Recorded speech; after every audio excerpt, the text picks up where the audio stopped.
ہم بات کر رہے تھے عثمان بھائی کہ چونکہ نظر نہیں آتے جی تو لوگ اس کو ڈینائی کرتے ہیں، کہتے ہیں جی کہ سائنس کے مطابق ان کا کوئی پروف نہیں ہے، اور ظاہر ہے کہ سائیکالوجی کی پراپر جو ایک فیلڈ ہے سائیکولوجیکل ڈس آرڈرس کی جو بات کرتی ہے اب نارمل سائیکالوجی، اس میں ظاہر ہے یہی کہا جاتا ہے کہ یہ سپرسٹیشن ہے، جی یہ اصل میں ذہنی امراض ہوتے ہیں، جیسے اسکیزوفرینیا ہے، اسی طرح bipolar mania disorder ہے، اسی طرح اور ڈس آرڈرز ہیں، obsessive compulsive ڈس آرڈر ہے۔ تو اس کو کس طرح سے ہم دیکھیں گے کہ ایک چیز نظر نہیں آتی، اس کا مطلب یہ ہے کہ ہم اس کو ڈینائی کر دیں، اس کا انکار کر دیں؟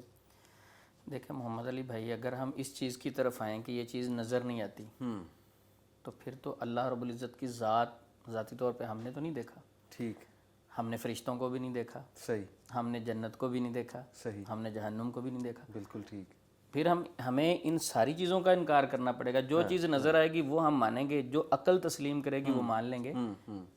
حضرت علی رضی اللہ تعالیٰ عنہ فرماتے ہیں نا کہ اگر جو دین جو ہے عقل اور رائے کا نام ہوتا صحیح، تو پھر موزوں کے اوپر، جرابوں کے اوپر مسا نہ ہوتا، نیچے ہوتا۔ ٹھیک، عقل تو کہتی ہے کہ پاؤں زمین کو لگتے ہیں، تو یعنی دین ہم کیا کرتے ہیں کہ اپنی عقل میں پورے دین کو لانا چاہتے ہیں۔ ہماری عقل چھوٹی ہے، دین زیادہ وسیع ہے، بالکل ٹھیک، بالکل، تو ہمیں اپنی عقل کو دین کے تابع کرنا ہوگا، نہ کہ دین کو اپنی عقل کے ہم تابع کریں۔ اگر ہم دین کو عقل کے تابع کرنے کی کوشش کریں گے تو ہم گمراہی کی طرف جائیں گے۔ بالکل ٹھیک، بالکل ٹھیک، زبردست۔ اور پھر ظاہر ہے کہ یہ ڈیبیٹ کھلے گی کہ اللہ بھی ہیں کہ نہیں، نعوذ باللہ، پھر جنت جہنم۔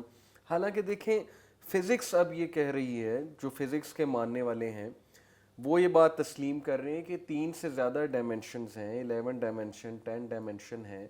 تو یہ بالکل اسی طرح عثمان بھائی جیسے کہ یہ ٹیبل ہے، اب ٹیبل پہ کپس پڑے ہوئے ہیں، ایک یہ کپ پڑا ہوا ہے، ایک یہ کپ پڑا ہوا ہے، یہ جو ہے وہ کیٹل پڑا ہوا ہے، اسی طرح باقی پلیٹس وغیرہ امیجن کریں پڑی ہوئی ہیں۔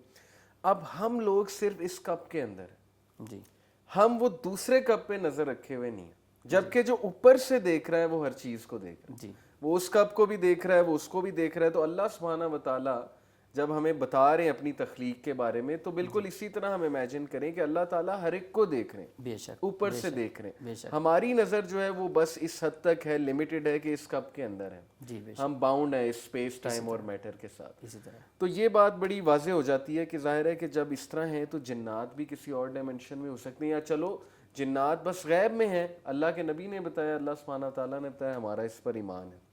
تو بڑی انٹرسٹنگ آپ بات بتا رہے تھے ان کی جو 3 ٹائپس ہیں۔ اچھا، اس کے علاوہ بھی کوئی ٹائپ ہے؟ جیسے قرآن میں نے پڑھا ہے کہ قرین کا ذکر بھی آیا، جی بالکل، پھر عفریت کا ذکر بھی آیا ہے کہ سلیمان علیہ السلام کے دربار میں جو عفریت تھا اس نے کہا کہ میں جاؤں گا، یہ تخت لے کر آؤں گا ملکہ سبا کا۔ تو ان کی اور سب ٹائپس کیا ہیں؟ یہ تو 3 مین ٹائپس ہو گئیں، سب ٹائپس کیا ہیں؟ اصل میں ان کی کافی ساری اقسام جو مشہور ہیں، بہت سارے لوگ بیان کرتے ہیں، تو قرآن و سنہ میں اس کے علاوہ کچھ اقسام کا ذکر ہے، ٹھیک، جن میں اگر ہم دیکھیں گے قرین ہے، ہمزاد جسے کہتے ہیں، جو ہر بندے کے ساتھ ایک جن ہوتا ہے، اسی طرح والاحان ہے، حدیث میں ذکر ہے، غول ہے، اور اسی طرح خنزب ہے، بے شمار اس کی ٹائپس ہیں۔ ٹھیک، تو مثلا اگر ہم دیکھتے ہیں والاحان، ٹھیک، حدیث میں ذکر ہے کہ یہ وضو جب ہم کرتے ہیں تو اس میں یہ وسوسے ڈالتا ہے۔ اچھا، تو یہ الگ بات ہے کہ یہ روایت ضعیف ہے، زبیر علی ضعی رحمہ اللہ اسے ضعیف کہتے ہیں، تو یہ حدیث میں ذکر ہے، ضعیف حدیث میں۔ اسی طرح خنزب ہے، مسلم میں، مسند احمد میں یہ حدیث ملتی ہے کہ یہ خنزب جو ہے ہماری نماز اور قرات کے درمیان مختلف قسم کے وسوسے ڈالتا ہے۔ جب ہم نماز پڑھ رہے ہوتے ہیں، عثمان بن ابی العاص رضی اللہ تعالیٰ عنہ نے نبی صلی اللہ علیہ وسلم سے شکایت کی کہ جب میں نماز پڑھتا ہوں تو میرے قرات اور نماز کے درمیان کوئی چیز حائل ہو جاتی ہے، صحیح، مجھے متذبذب کر دیتی ہے، تو آپ صلی اللہ علیہ وسلم نے فرمایا کہ یہ شیطان ہے اور اسے خنزب کہتے ہیں۔ تو جب بھی یہ نماز میں آپ کے آ کے آپ کو ڈسٹرب کرے تو اعوذ باللہ من الشیطان الرجیم پڑھیں اور بائیں کندھے پہ 3 مرتبہ تھوکیں، چاہے آپ کسی بھی پوزیشن میں ہو، تیّا میں بھی ہو تو اعوذ باللہ پڑھ سکتے ہیں نماز میں۔ اب یہاں یہ سوال ہوتا ہے کہ آپ نے ایک بار اعوذ باللہ من الشیطان الرجیم پڑھ کے تھوکا، خیال تو پھر آ رہا ہے، اب کیا ہم نماز میں یہی کام کرتے رہیں؟ تو بالکل، اگر شیطان ایک بار آپ کو ڈسٹرب کرتا ہے، نماز میں خیالات ڈالتا ہے، تو آپ دوسری مرتبہ کریں، تیسری مرتبہ کریں، وہ خود انشاءاللہ ذلیل ہو کے بھاگ جائے گا۔ اور ویسے تو عثمان بھائی جنات بھی یہ کرتے ہیں، جیسے خنزب کا آپ نے نام بتایا، ویسے انسان بھی تو بہت کچھ سوچتا ہے خود سے۔ جی جیسے اس کا کوئی پینڈنگ ٹاسک ہو وہ سوچ رہا ہوتا ہے, یا خود سے کوئی اسے سوچیں آ رہی ہوں, تو اپنی سوچیں بھی ہوتی ہیں, نیگیٹو سوچیں اپنی. جی جی بالکل, یہ ساری چیزیں انسان کے سب کانشیس میں بھی دنیا کو اپنے اوپر مسلط کیا ہوتا ہے. جی جی تو اب یہ دیکھا جائے گا کہ نماز سے اللہ سے زیادہ محبت ہے یا دنیا سے. اگر دنیا کی چیزوں سے زیادہ محبت ہوگی تو وہ چیزیں خیال میں آئیں گی. آپ نے یہ روایت سنی ہوگی, روایت نہیں ہے بلکہ کسی کے متعلق قول ہے, کوئی امام صاحب تھے, وہ سنار تھے, جی تو وہ اپنا ہتھوڑا جو تھا جو کام کرنے والا دوبارہ نہیں مارتے تھے جب اللہ اکبر ہو جائے. وہ کہتے یہ حرام ہوگا, جب اللہ کا نام سنا کام کلوز. صحیح تو یہ وہ لوگ تھے جنہوں نے دنیا کو اپنے اوپر سوار نہیں کیا تھا. صحیح. جب ہمارے ذہنوں پہ دنیا سوار ہوتی ہے, جس چیز کو ہم ذہن پہ سوار کریں گے اسی کی زیادہ ترجیح ہوتی ہے اور اسی کے زیادہ خیالات آتے ہیں. ٹھیک ہے ٹھیک ہے, چلیں خنزب ہو گیا, اور آپ نے بتایا پہلا کون سا؟ یہ غول بھی ہے, جی عفریت ہے, غول ہے. اب غول کے بارے میں مسلم شریف میں یہ حدیث ہے, نبی صلی اللہ علیہ وسلم نے فرمایا لا غولا, یعنی غول کی کوئی حقیقت نہیں. اب کچھ لوگ سمجھتے ہیں کہ یہاں سے جنات کا انکار کرنے والے وہ کہتے ہیں کہ غول کی کوئی حقیقت نہیں ہے. نبی صلی اللہ علیہ وسلم نے فرمایا وہاں یہ مطلب نہیں ہے کہ جنات ہی نہیں ہے. ٹھیک ہے ٹھیک ہے, باقی روایات کو بھی دیکھا جاتا. اس میں مفسرین جو لکھتے ہیں یا جو تفسیر کرنے والے ہیں, احادیث کو واضح کرنے والے ہیں, وہ لکھتے ہیں کہ غول سے مراد وہ جنات تھے جن کے بارے میں عرب کا ایک خاص نظریہ تھا.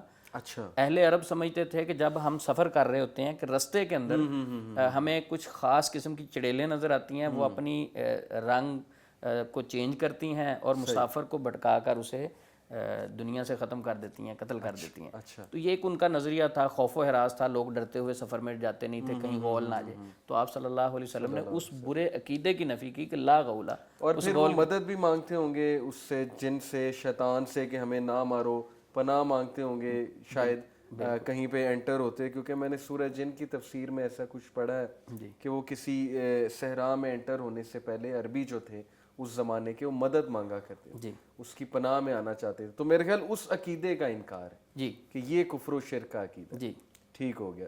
تو عثمان بھائی یہ الغول کے بارے میں نے یہ سنا ہے کہ قبرستان میں کچھ لوگوں نے اسے دیکھا ایک خاص شکل میں ہڈی کھاتے ہوئے. تو ان کی خوراک ہڈی اور گوبر شاید حدیث میں آتا ہے غالباً, اس کو بھی کنفرم کر دیں. جی حدیث میں ان کی خوراک کے بارے میں آتا ہے, ہڈی ہے, گوبر ہے, یہ ان کی خوراک ہے, کیونکہ نبی صلی اللہ علیہ وسلم نے ان چیزوں سے استنجا کرنے سے بھی منع فرمایا. ہاں ہاں بالکل. لیکن یہ جو قبرستان میں ہڈی کھاتے ہوئے کسی نے دیکھا, ایسی کوئی روایت میرے علم میں نہیں ہے.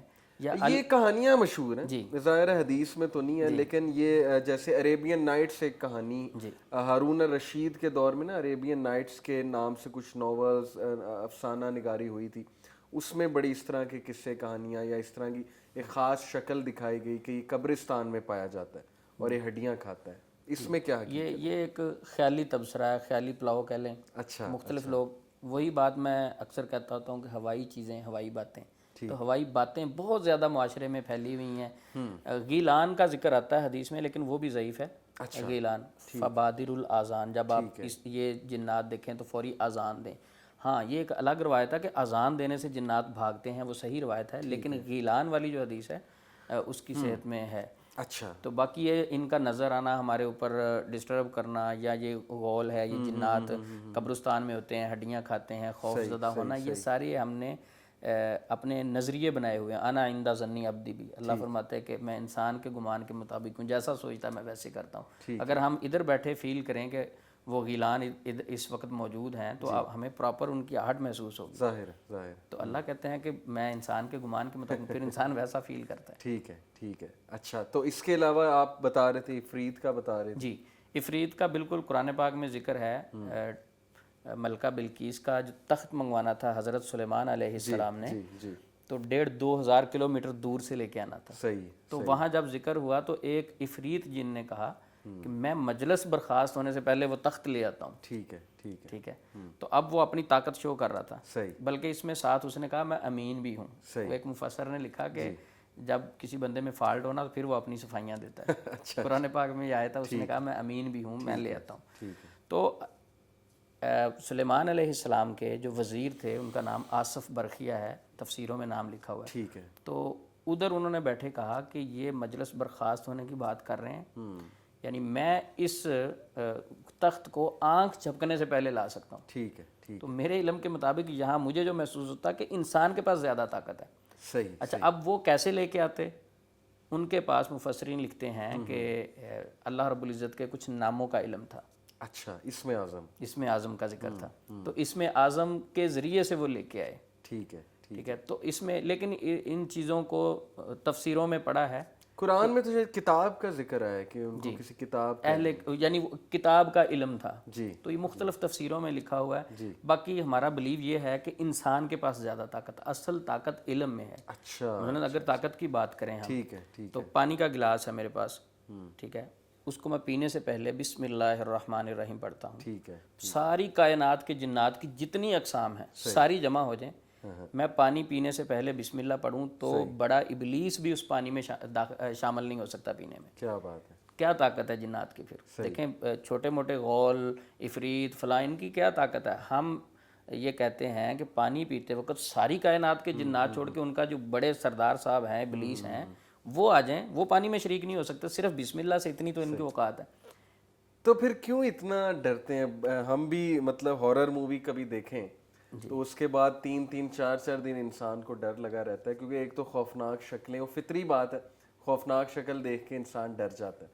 اور پھر ان سے اتنا ڈرنا کہ اذکار کرنے کے باوجود بھی انسان پہ ان کا ڈر سوار رہنا، اور یہ امیجن کرنا کہ کہیں یہ مجھے کوئی نقصان نہ پہنچا دیں، اس کی کیا وجہ ہے؟ اللہ رب العزت قرآن پاک میں فرماتے ہیں وَأَنَّهُ كَانَ رِجَالٌ مِّنَ الْإِنسِ يَعُوذُونَ بِرِجَالٍ مِّنَ الْجِنِّ فَزَادُوهُمْ رَهَقًا. اس آیت کی تفسیر مفہوم یہ ہے کہ جب ہم ان سے ڈرتے ہیں یہ ہمارے اوپر مسلط ہو جاتے ہیں، سرکشی میں بڑھ جاتے ہیں. اچھا. تو یہ جو خوف ہے بیسیکلی ان کو طاقت بخشتا ہے. اچھا. ٹھیک ہے. یہ جو اہل عرب تھے جنگلوں میں جانے سے پہلے ان کی پناہ مانگتے کہ آپ کے سردار کی پناہ میں آتا ہوں، اس سے پہلے یہ ہم سے ڈرتے تھے. صحیح. مثلاً ہمارے گھر میں کوئی پرندہ بیٹھا ہو تو ہم تھوڑا سا اس کی طرف دیکھیں تو بھاگتا ہے، اڑ جاتا ہے، فوری ڈرتا ہے. ٹھیک. باقی جانور ہم سے ڈرتے ہیں، یہ بھی اللہ کی مخلوق ہے، یہ بھی ہم سے ڈرتے ہیں. ٹھیک. تو جب ان کو پتہ چل جائے کہ یہ بندہ ذہنی طور پہ کمزور ہے، اندر سے خوف زدہ، اب آپ کہیں گے کہ اندر سے اس کو کیسے پتہ چل جائے گا؟ تو اس کا ایک ساتھی ہمارے ساتھ قرین ہوتا ہے، اس سے وہ خبر لے لیتا ہے کہ اندر کی کیا کیفیت ہے. ٹھیک ہے. عام روزمرہ زندگی میں جو ہم باتیں کرتے ہیں وہ سنتا ہے کہ اندر سے ڈرتا ہے یا نہیں. اس ڈر کے حوالے سے میرے ذہن میں ایک بات آئی کہ وہ قبرستان میں کچھ دوستوں نے شرط لگائی کہ ہم آپ کو یہ چیز دیں گے، آپ نا قبرستان میں جا کے آپ نے یہ لکڑ کی کوئی چیز ہے یہ گاڑ کے آنی ہے آپ. تو اس نے کہا میں تو نہیں ڈرتا، اندر سے وہ ڈرتا تھا.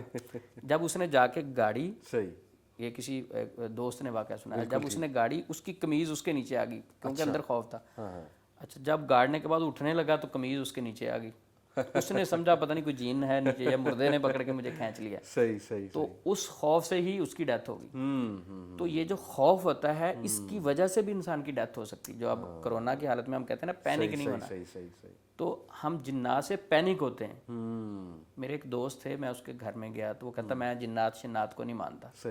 تو کافی اچھی دوستی تھی. میں نے اس سے کہا کہ ٹھیک ہے آپ نہیں مانتے کوئی بات نہیں. ویسے میں نے اس کے قریب ہو کے کہا آپس کی بات ہے آپ کے کمرے میں جنات ہیں. اچھا تھے تو نہیں، میں نے اس کو تھوڑا سا چیک کرنے کے لیے کہ اگر یہ جنات کو نہیں مانتا تو اس کی کیفیت دیکھتے ہیں. تو چند دن کے بعد جب میں اس کے پاس گیا تو میں نے وہ واقعہ ذکر کرنا تھا، میں نے ویسے آپ کو مذاق سے کہا تھا سب. میں نے کہا سنائیں آپ اس دن میں نے کہا تھا تو کوئی حرکت وغیرہ تو نہیں فیل کی؟ کہتا عثمان بھائی سچی بات یہ ہے کہ اس دن سے میں اس کمرے میں نہیں گیا. تو یہ جو خوف ہے ہم خود محسوس کرتے ہیں. جنات کی کوئی اوقات نہیں ہے، ہمیں ڈسٹرب اتنا نہیں کر سکتے اگر ہم اللہ کے بندے بن جائیں. ٹھیک ہے. شیطان نے خود کہا تھا نا کہ اللہ کو جب وعدہ لیا تھا کہ میں تیرے بندوں کو گمراہ کروں گا، ان کے پیچھے چلوں گا، لیکن الا عبادک منہم المخلصین، تیرے مخلص بندے جو ہیں ان کو نہیں میں کچھ کہہ سکتا. اور اللہ نے بھی فرمایا تھا کہ جو میرے بندے ہیں اس پہ تیرا کوئی بس نہیں چلے گا. بالکل ٹھیک ہے. ہمیں اللہ کے بننا پڑے گا. جب ہم اللہ کے نہیں بنتے، ہمارے دل میں خالص اللہ کا ڈر نہیں ہوتا، تو پھر یہ جنات تو بہت طاقتور ہیں، پھر انسان کیڑی سے بھی ڈر جاتا ہے، پھر مکھی سے بھی ڈرے گا، پھر خوف سے اپنے پرچھاوے سے ڈرے گا. جیسے کالی بلی آگے سے گزر جائے تو بس وہ شارٹ، سارے عقیدے چینج ہو جاتے ہیں، ساری سوچیں چینج ہو جاتی ہیں. عثمان بھائی یہ آپ نے بتایا کہ جیسے جنات سے ڈر لگتا ہے، ہم بھی یونیورسٹی میں بڑی شرطیں لگاتے ہوتے تھے. جی. دوستوں کہتے ہوتے تھے کہ فلانی پہاڑی پر جا کے دکھاؤ. اور ہمارے وہاں پہ جی آئی کے سے میں پڑھا ہوں، پہاڑی علاقہ تھا، وہاں پہ ایک ٹوم ٹائپ سٹرکچر تھا، بڑا وہ خوفناک قسم کا لگتا تھا. تو ہم شرطیں لگایا کرتے تھے کہ رات کو اس ٹائم وہاں کون جائے گا. تو وہی آپ کے والی بات ہے کہ کچھ ہو یا نہ ہو لیکن وہاں جاتے جاتے کچھ ایسا ہو جاتا تھا, کوئی ٹھوکر لگ جاتی تھی, کوئی سپوز کوئی لومڑی آ جائے یا کوئی اور آ جائے تو بندہ سمجھتا تھا کہ لو جی یہ جنات آ گئے یا وہ اٹیک کرنے والے ہیں. تو آپ کی بات ٹھیک ہے کہ ذہنی بھی ہوتا ہے بہت زیادہ. تو عثمان بھائی ابھی آپ نے عفریت کا بھی ذکر کیا, اس حوالے سے میرے پاس بڑی زبردست انفارمیشن ہے, وہ بھی میں آپ سے ڈسکس کرنا چاہوں گا. اور پھر قرین کا بھی آپ نے ذکر کیا, اس میں بھی ڈیٹیل ڈسکشن ہونے والی ہے. لیکن میرا خیال ایک بار ہم پھر سے چائے کا جو ہے وہ سیشن کرتے ہیں اور پھر انشاءاللہ اس پہ واپس آتے ہیں. میں آپ سے دوبارہ ڈسکس کروں گا. جزاک اللہ خیر. تو لیٹس ہیو ٹی اور انشاءاللہ ہم واپس آتے ہیں.